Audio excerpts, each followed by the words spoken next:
Para sa mga pulpul. Para sa mga abusado, arogante, walang kwentang nilalang nagtatago sa titulong public servant, empleyado ng gobyerno o politiko at kahit sino ka pa. Yan ang tunog na lalatay sa'yo. Walang sisinuhin, walang sasantuhin.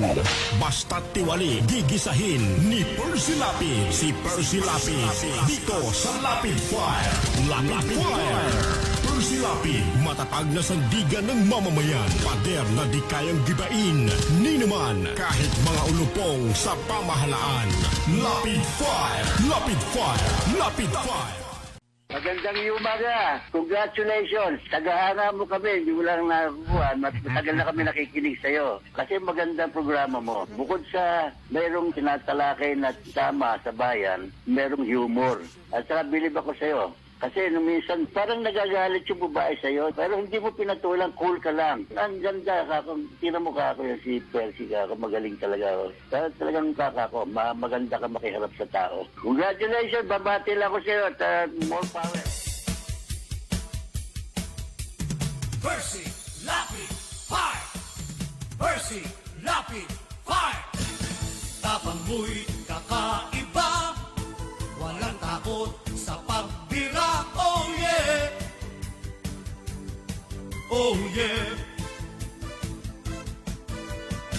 Kapag mayroong anomalya, ibubulgar na talaga. Oh yeah! Oh yeah! Mga kurap sa gobyerno, ibibisto ng walang preno, maging ikaw man ay politiko. Artista man o kahit sino, pasasabugin ang baho mo. Sa Lapid Fire, walang sinisino. Percy Lapid Fire! Makapal man ang iyong mukha, sa Lapid Fire, di uubra. Oh yeah! Oh yeah! Kahit pader, ginigiba, basta't mali, binabangga. Oh yeah! Oh yeah! Mga kurap sa gobyerno, ibibisto ng walang preno, maging ikaw man ay politiko. Artista man o kahit sino, pasasabugin ang baho mo. Sa Lapid Fire, walang sinisino. Percy Lapid Fire! Percy Lapid Fire! Percy Lapid Fire! Percy Lapid Fire! Percy Lapid Fire! Percy! Ang balitang ito ay hatid sa inyo ng Hataw. Number 1 sa balita, basta tabloid, Hataw.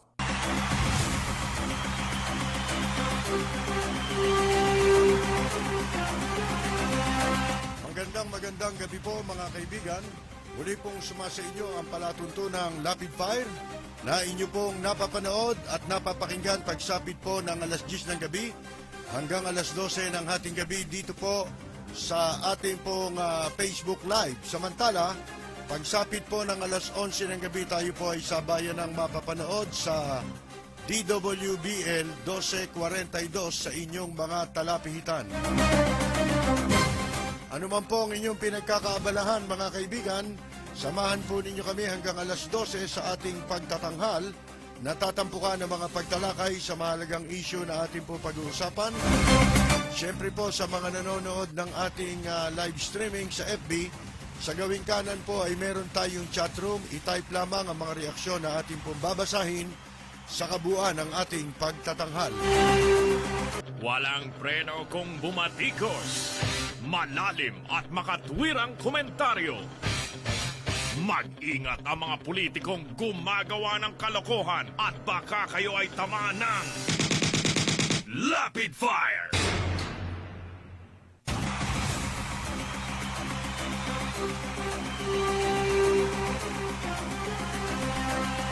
Ila-lockdown down po ang mga kaibigan itong MMDA dahil sa nagpositibo po yung general manager ng kanilang tanggapan na si walang kwentang general manager Jojo Garcia. Ibinasura po ng Korte Suprema yung pong kaso na inihain o isinampa ni dating Senador Juan Ponce Enrile laban po sa isang dating kolumnista.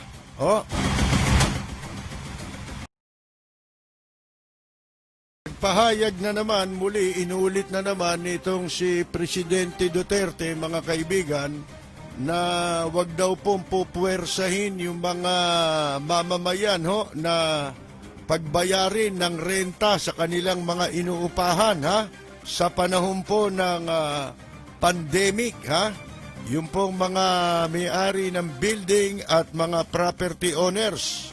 Ba't kailangan ulitin? Parang sirang plaka itong mga ito. Paulit-ulit, wala naman nangyayari.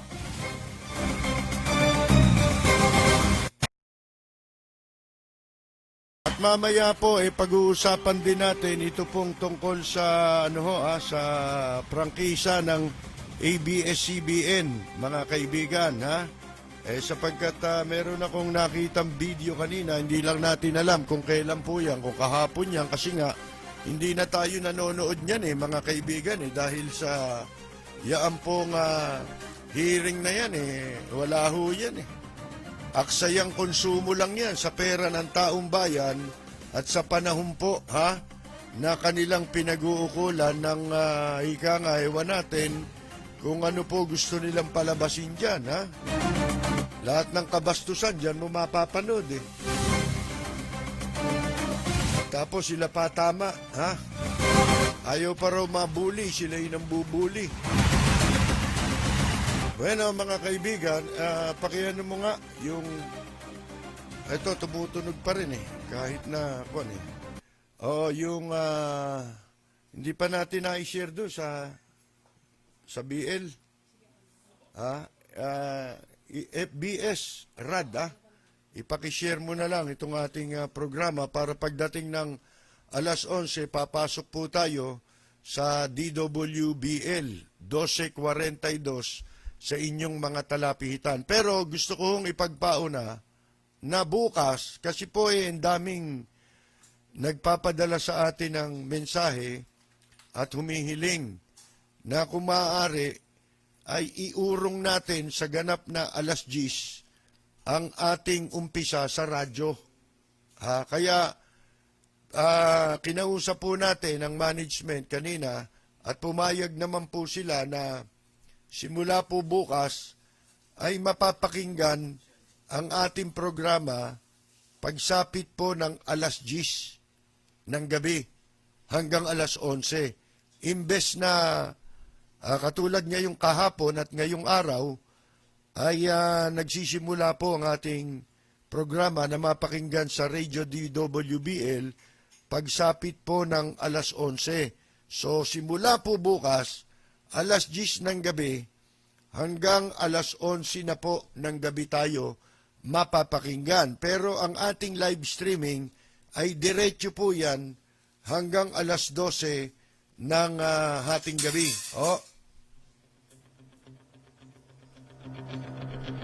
Walang preno kung bumatikos. Malalim at makatwirang komentaryo. Mag-ingat ang mga politikong gumagawa ng kalokohan at baka kayo ay tamaan ng Rapid Fire! Ayon po sa Metro Manila Development Authority, mga kaibigan, sususpindihin yung pong kanilang trabaho sa kanilang main office. Diyan yun sa Makati, di ba? Sa Guadalupe. Sa Huwebes at Biyernes para magkaroon sila ng sanitation at disinfection. Ito hindi nila ginagawa ito ng gobyerno sa mga panahon na tayo po mahigpit na ipinatutupad ang lockdown. Eh di lalo na, nung nilawagan, wala na ho yan. Makakakita ka lang ng ganyan, yung mga nagdidisinfect sa mga lugar. Halimbawa, palengke. Eh baliwala rin eh. Kasi may kakilala ko eh. Na malengke, pag-uwi, nilagnat na eh. O, COVID daw yun. Ngayon, mga kaibigan, dahil lilinisin nila, ididisinfect at lilinisin daw yung kanilang mga tanggapan. Ayon ho sa mga ipinadalang pahayag, ngayong araw, sinasabi na nagsasagawa na raw sila ng contact tracing efforts. Habang yung iba po, ewan ko kung ano ito. Dahil paliwanag eh. Basta tangalam natin,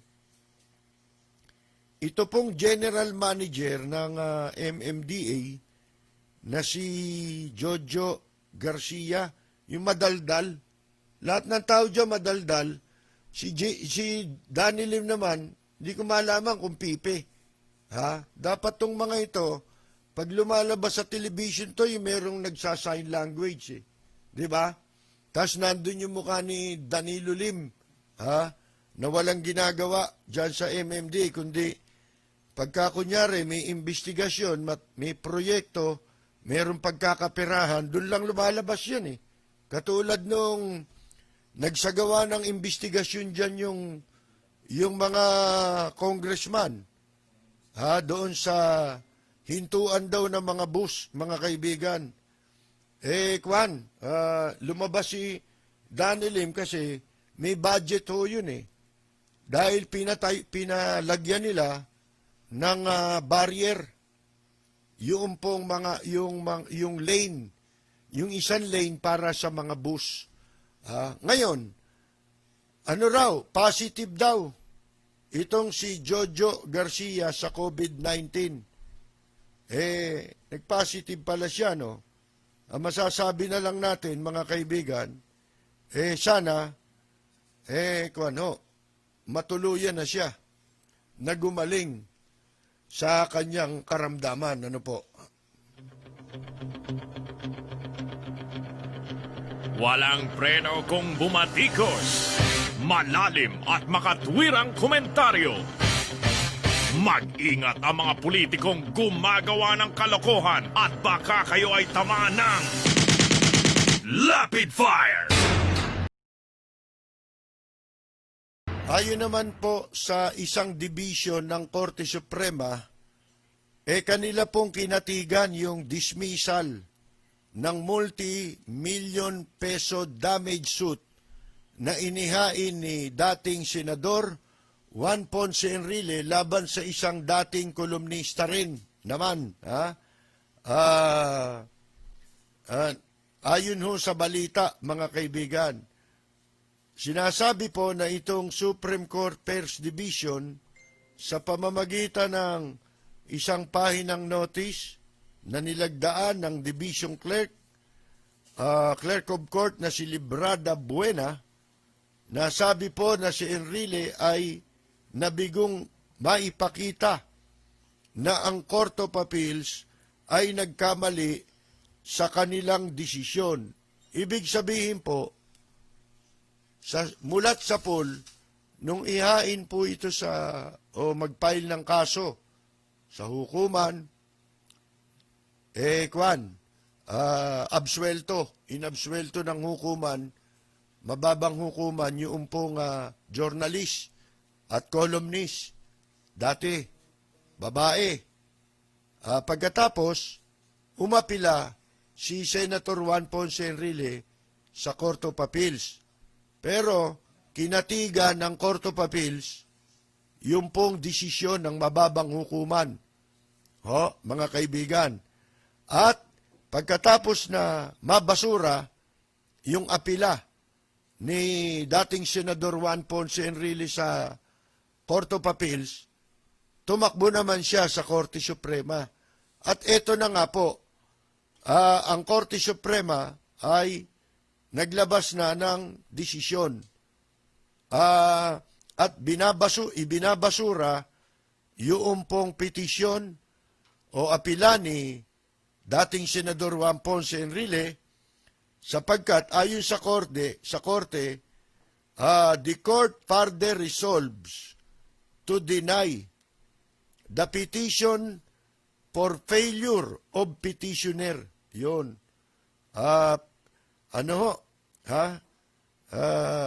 Ibinasura ito dahil nabigo itong petitioner na makapagpakita ng sapat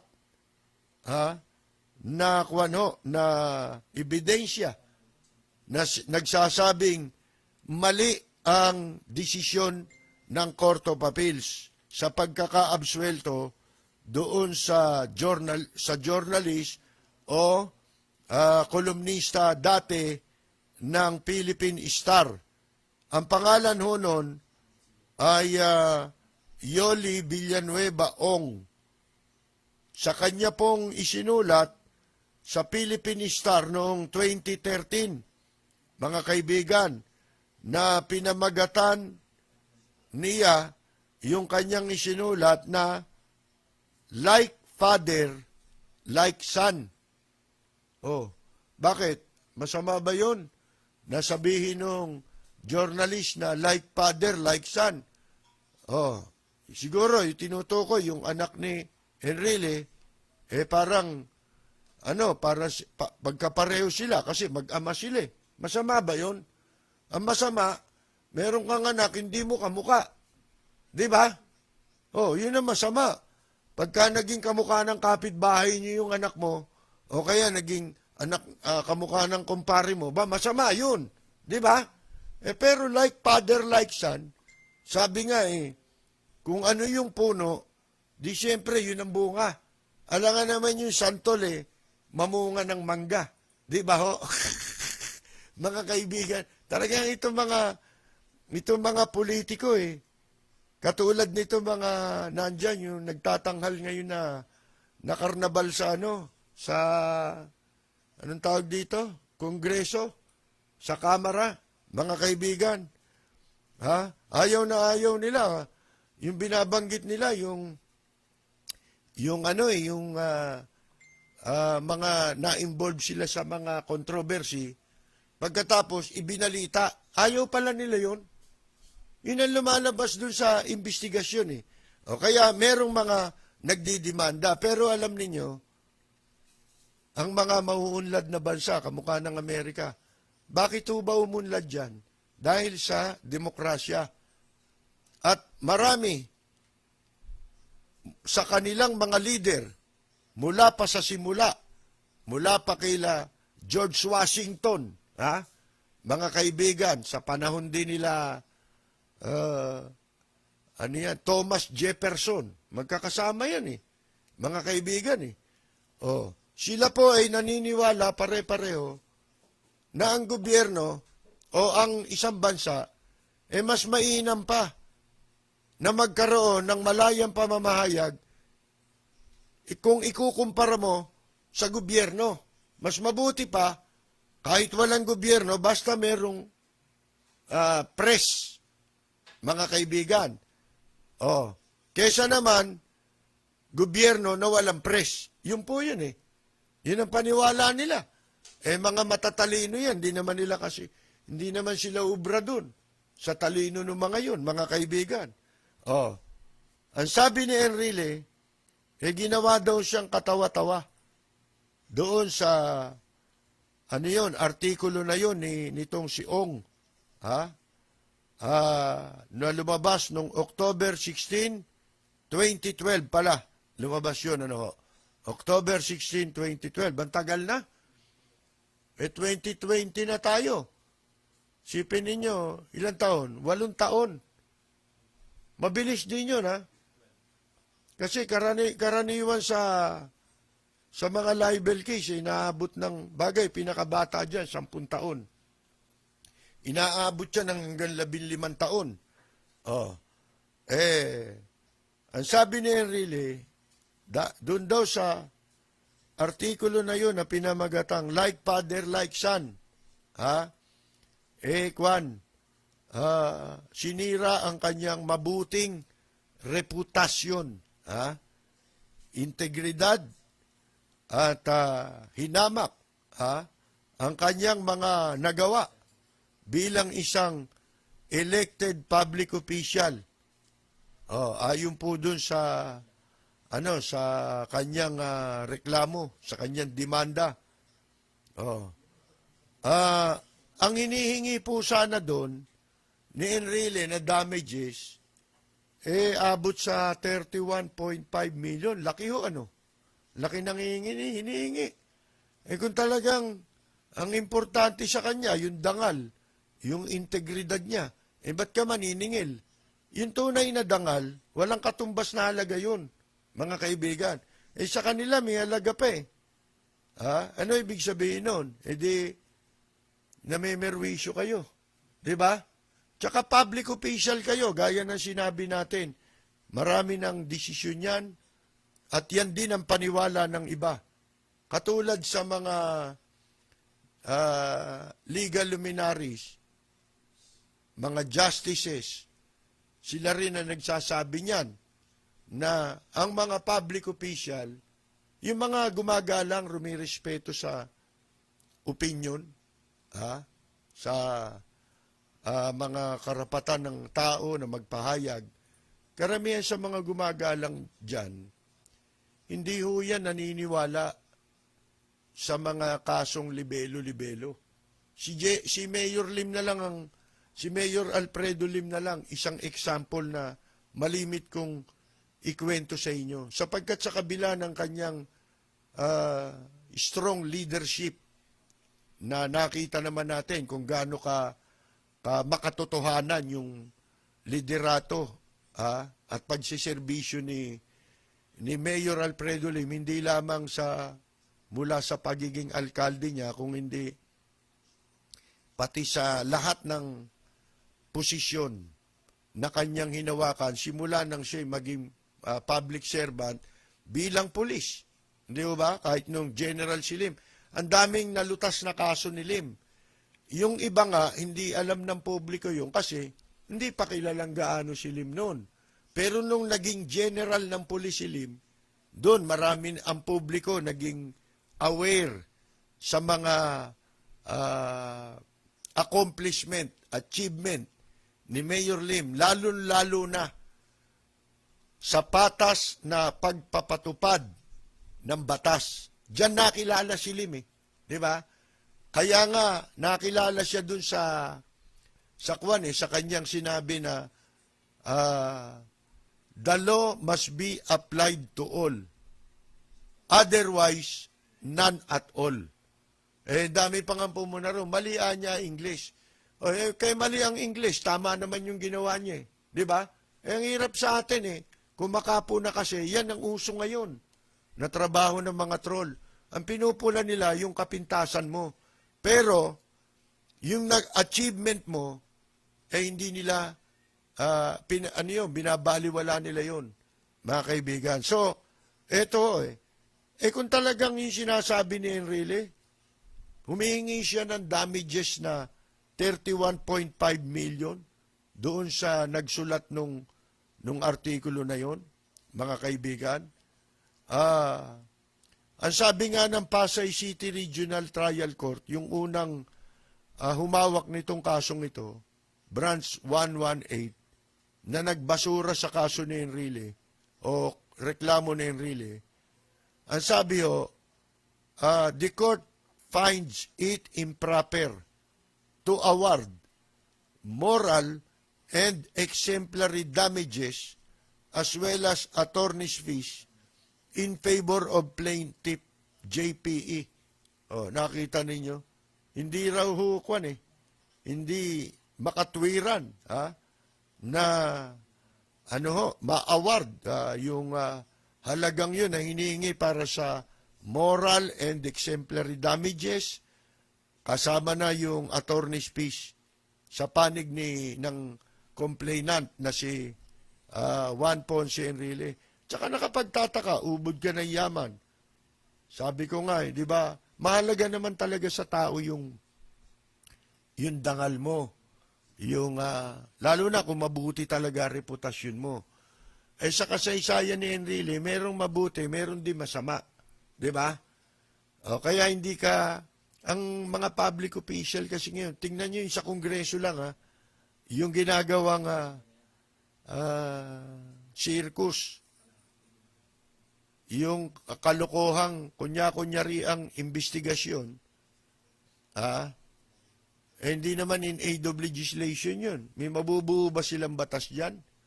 Sana, kung talagang ang ginagawa yung investigation na ganyan, in aid of legislation.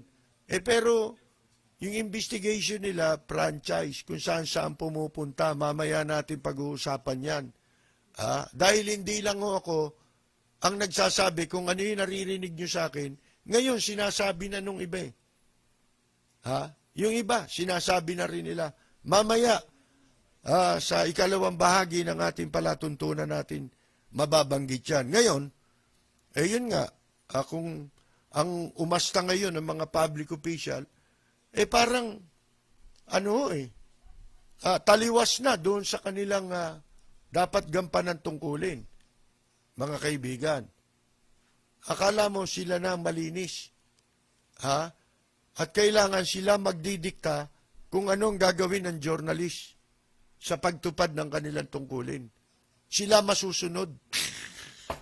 Anong kalokohan yan, mga kaibigan? Di ho ba? Kaya ito, nakapagtataka, hingi ka ng 31 million damages sa isang mamamahayag.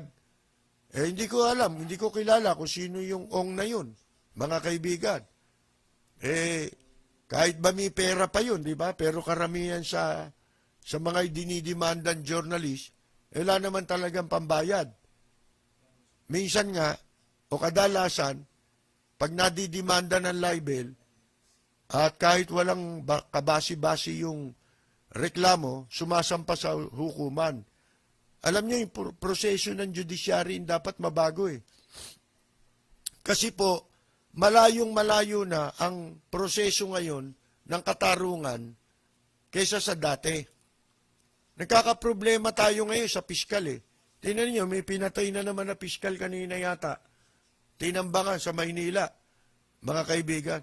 Ang laki ng problema natin sa tanggapan ng Department of Justice. Lalo na dun sa sinasabing determination of probable cause.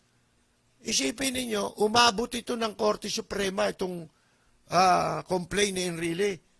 Samantalang, kung talagang pinag-aralan ng piskal, yung reklamo, hindi na sana matatambakan ng kaso, hindi na sana maaabala ang hukuman, hindi na sana maaaksaya ang pera ng taong bayan, nagugugulin sa paglilitis sa mga kasong ganyan na walang kakwenta-kwentang libel, mga kaibigan. Imbes na ang maatupag yung talagang mga totoong krimen. Kasi itong libel, dito lang naman criminal yan. Saan ba tayo nagbase ng batas natin sa libel? Hindi ba kinopya natin yan sa Amerika? Bakit sa Amerika civil case yan? Bakit dito criminal case yan? At maliwanag na sinasabi sa saligang batas na walang anumang batas ang dapat likhain na magpapakipot o magpapasikip sa kalayaan ng pamamahayag. Kasama na dyan yung anti-horror bill na yan, mga kaibigan. Ngayon, bakit kayo hingi ng damages, ng danyos? Kung talagang sa palagay mo, meron kang integridad. Kasi yung integrity, yung dignity ng isang tao, yung reputation, mabuting reputation ng isang tao, yan po ba may katumbas na halaga? Walang katumbas na halaga yan pagpalagay mo na, doon sa istorya pa lang mga kaibigan like father, like son, question mark pa Nagtatanong Mga kaibigan, ano masama ron? Masama bang magtanong na yung ama kamukha ng anak? Like father, like son. Ang masama,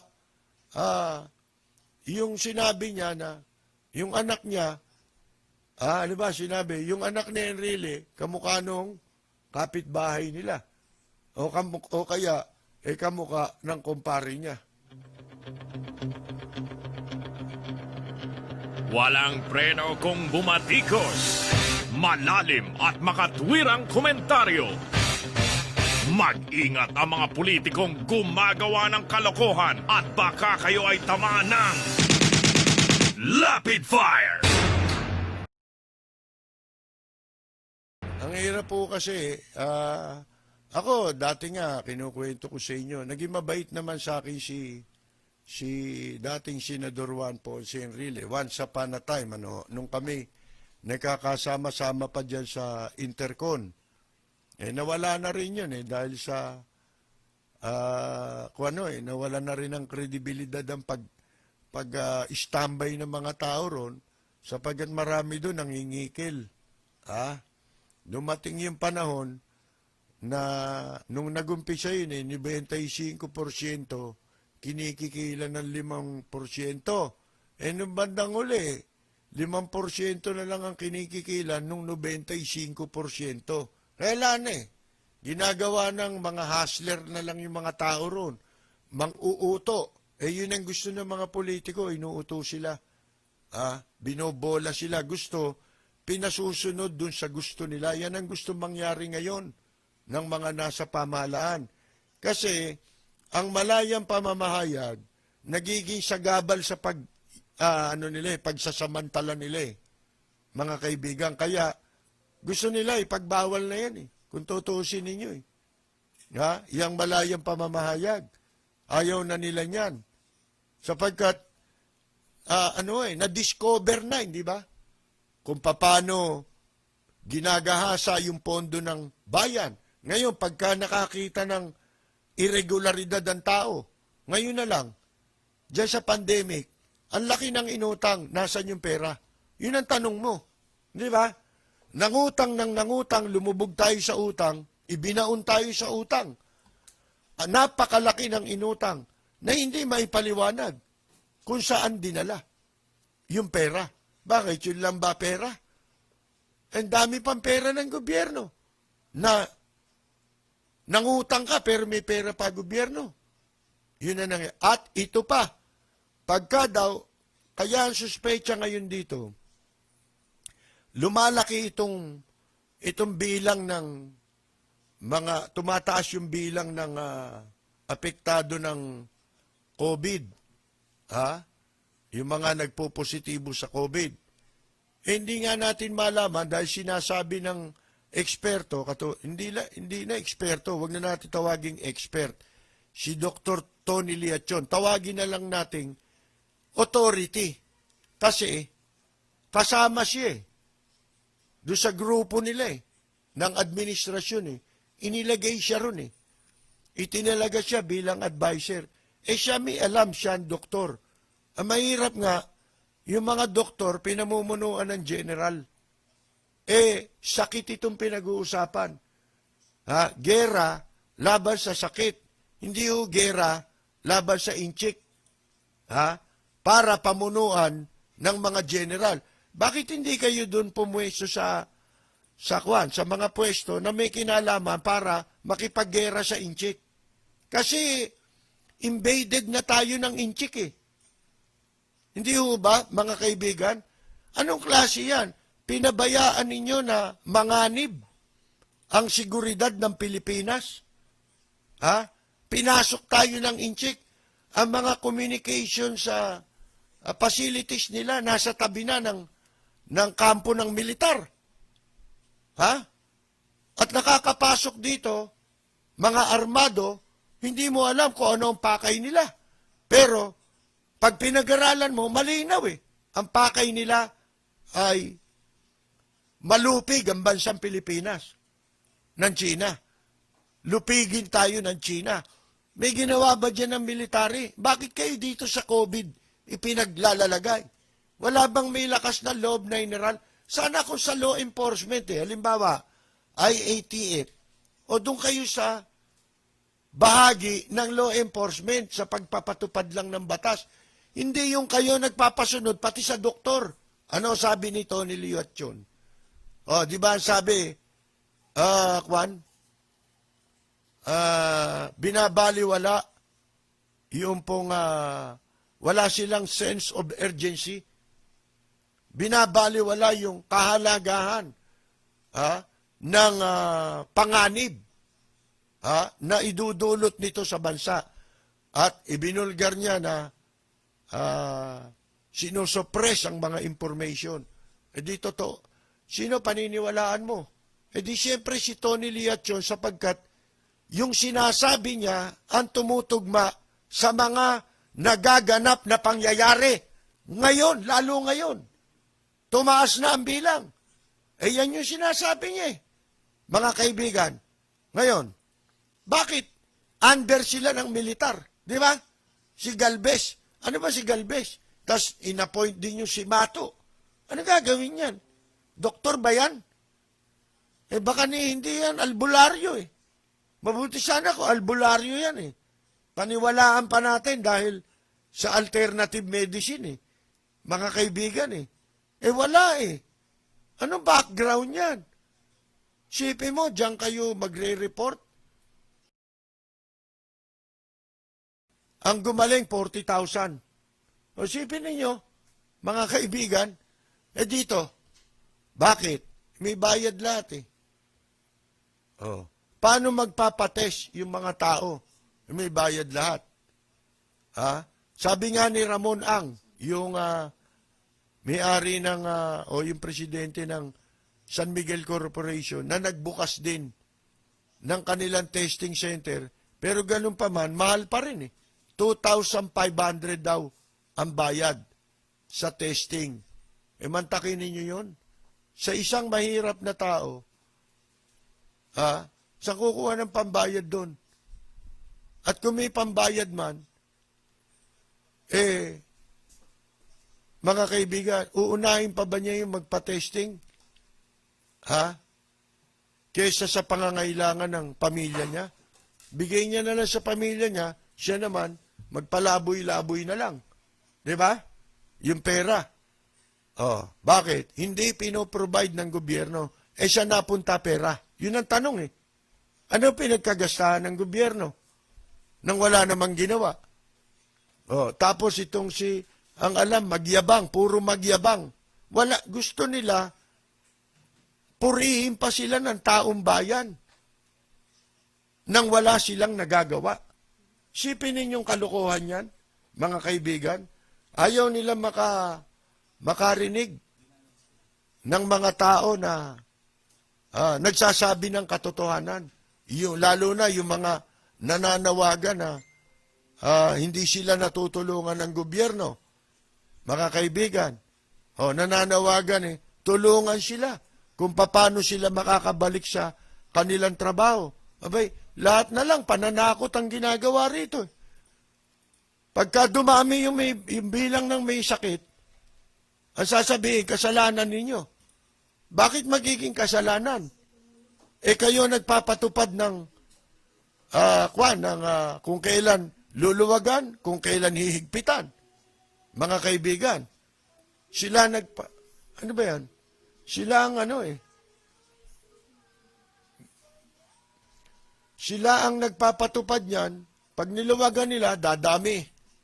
Di ba sabi natin, huwag nyo na luwagan. Ituloy-tuloy nyo na. Gusto nga namin hanggang, hanggang 2022.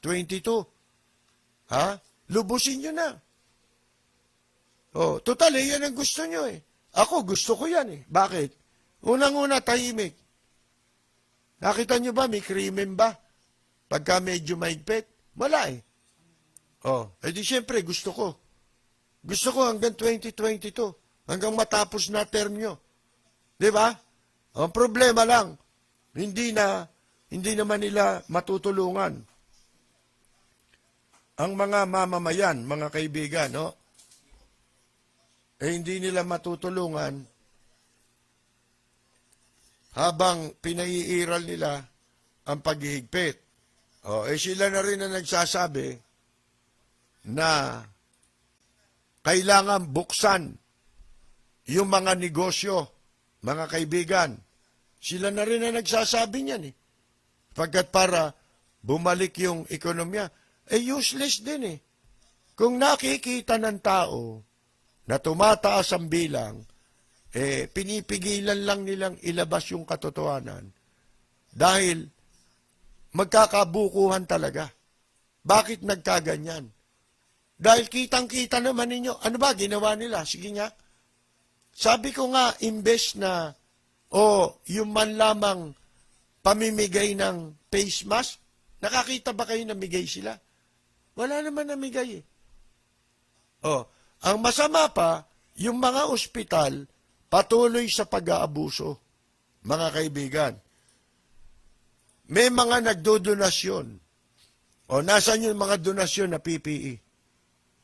Yung pondo, donasyon, para pambili ng mga PPE. Marami yan. Nasaan yan? Nai-account ba yan? Ni Duque? Mga kaibigan? Ngayon, wala silang totally nagawa. Wala tayong nakitang ginawa nila. Doon lamang sa pamimigay ng pondo, mga kaibigan, marami naman talagang hindi nakatanggap. Ang hindi lang sana entitled talaga riyan, yung mga talaga mayayaman. Madali naman ma-identify yan. Di ba? Alangan naman yung taga-Forbes Park, humingi pa yan. Baka mismo sila, hindi nila tatanggapin yan. Mga kaibigan, kung 8,000 lang.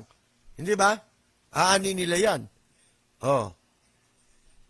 Pero lahat hindi nabigyan eh. Pero sa ibang bansa, kahit mayaman ka, katulad sa Japan, yung mga kumpanya tinutulungan eh.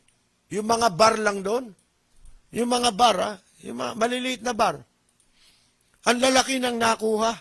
Balita sa akin, mga kaibigan, ang lalaking pera nakuha nila. Merong half million yen. Meron eh. Tapos may kasunod pa. At yung buwanan hindi binibigay ng isang gulpe, kamukha rito, 8,000. First tranche daw. Yung second tranche, wala na. Na ipinangako nila, mga kaibigan. At wala na yung mga pondo. Yan na mahirap. Kaya, lumalabas, investigasyon tungkol sa ABS-CBN, pahabain. Pahabain nila. I-dribble ninyo ng i-dribble. Lokohin ninyo ng lokohin ng sarili ninyo. Sarili nyo na niloloko nyo riyan eh. Wala naman kayong iniimbestigahan dyan eh. Iniimbestigahan nyo, hindi sakop nung purpose ng pagpapatawag ninyo ng inquiry tungkol sa prangkisa. Hindi covered eh. Mga kaibigan eh. Ito naman si Guarin, umepal. Yun. Bumaliktad eh. Paano? Marami rin sigurong atraso. Si Deng Baxia, mga kaibigan. Nung una, galit na galit yung mga DDS dyan, di ba? Gusto nila ipako sa krus yan. Ngayon, bakit hindi na nila binabanatan? Kakampi na eh. Yun yung sinasabi ko noon, na dapat hindi tayo nagbabase sa political color ng isang tao. Lalo na yung mga nasa gobyerno, politiko man o public official man, mga kaibigan, ang dapat, ang pinagbabasihan ng publiko lagi at ng mga appointing powers, halimbawa ang publiko sa pagboto, ang appointing powers sa pagtatalaga ng mga opisyal sa gobyerno, ano ang talagang basihan? Ang talagang basihan, track record. Diyan hindi ka magkakamali ng pagpili. Halimbawa, isang opisyal ng gobyerno, magnanakaw. May kaso pag nanakaw, pandarambong. Kumandidato. Iboboto mo ba yon? Pag binoto mo, ang ibig sabihin lang, tumanggap ka ng pera. O kaya, gago ka talaga. Yun ang ibig sabihin nun.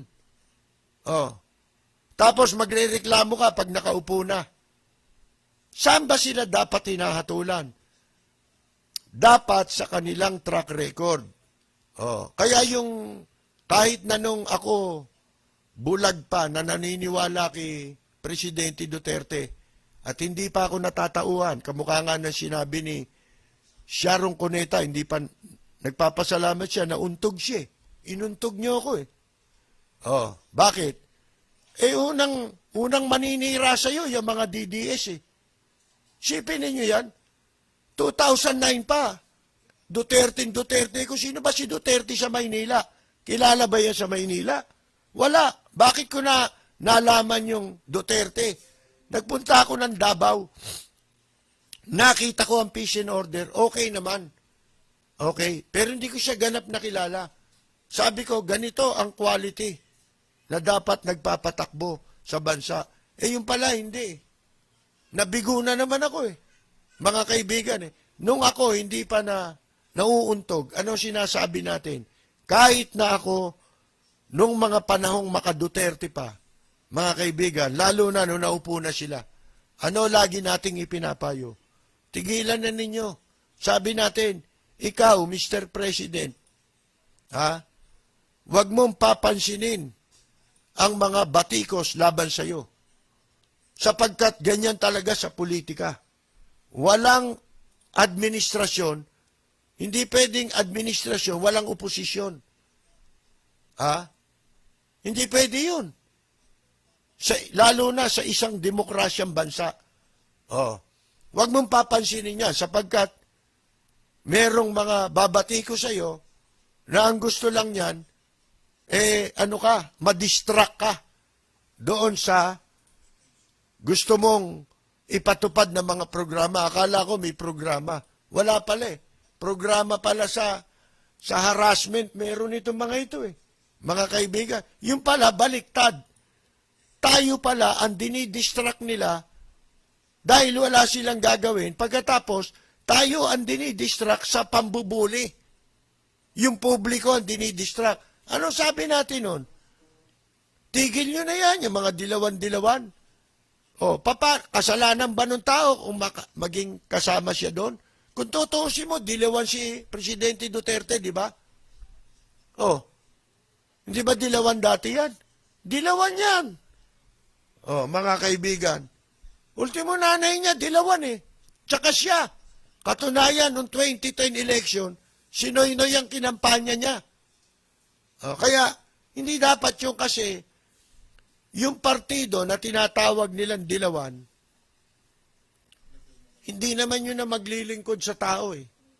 Hindi naman yun na magsisirbisyo, kundi yung taong iboboto mo.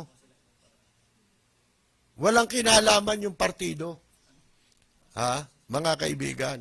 So, sabi ko nga noon, ano sabi natin? Yung tungkol kay Dilima. Ito, halimbawa, ginamit ko example. Halimbawa, di ba, ang dami naman nakaupo, ang dami naman nilang ina-appoint, dilawan din. Kamukha ni Presidente Duterte na dating dilawan. Nanalo lang sa PDP laban, di na siya dilawan.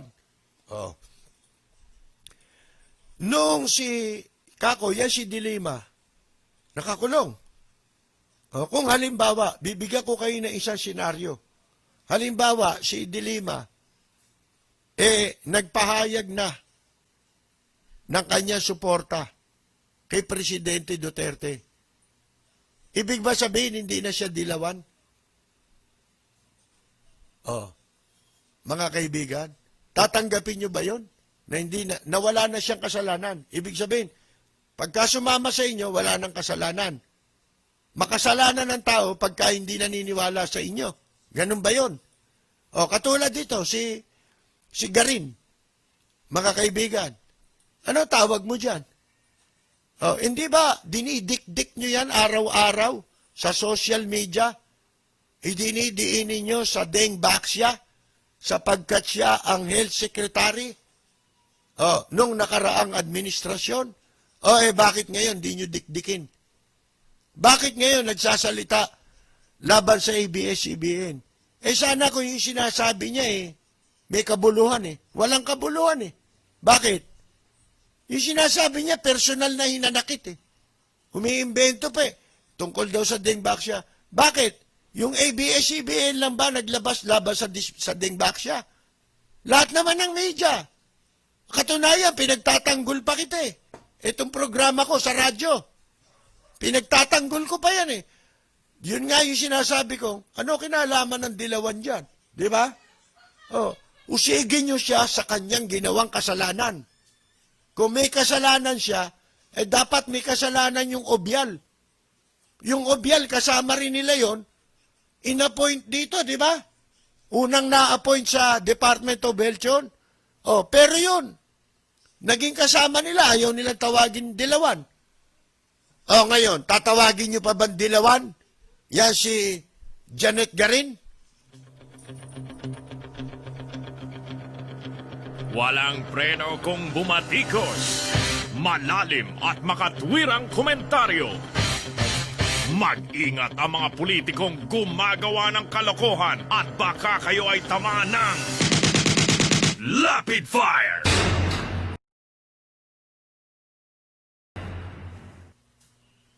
Bueno, mga kaibigan, iwanan natin yan. Ano na yan, babalikan ko yan mamaya sa ikalawang bahagi ng ating programa, ha? Ano ba ito? Teka, meron akong hinahanap ditong, ayan. Ito, yung sinasabi ni, mamaya na yan. Andali po lamang, ha? Itong investigasyon sa ABS-CBN. Nakita ko yung video kung paano mambastos si... Hindi ayaw nila sabihin bastos yun, pero bastos yun. Unethical, very unethical.